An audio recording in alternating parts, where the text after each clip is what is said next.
আজি দুপৰীয়া ভাত সাজৰ সৈতে মই নৱমল্লিকাই আপোনালোকক নতুন এটা মিনি ব্লগলৈ স্বাগতম জনাইছোঁ। প্ৰথমে কাৱৈ মাছখিনি ভাজি লৈছোঁ, তাৰপিছতে আছে লগত লাই শাক আৰু পালেং শাক।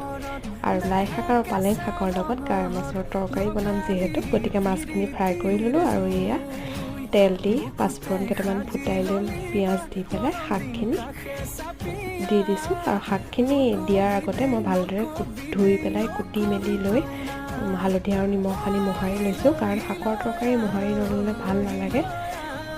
আৰু এয়া মাছখিনি দি পেলাই ঢাকনখন দি দিছিলোঁ আৰু এয়া ভালদৰে সিজাই লৈছোঁ। যিহেতু মাছখিনি আগতেই দি দিছোঁ, কাৰণ মই আধা ভাজি থৈছিলোঁ মাছখিনি।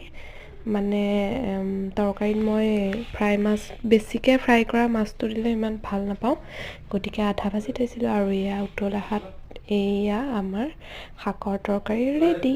তেন্তে আজিলৈ আহিলোঁ, বাই বাই।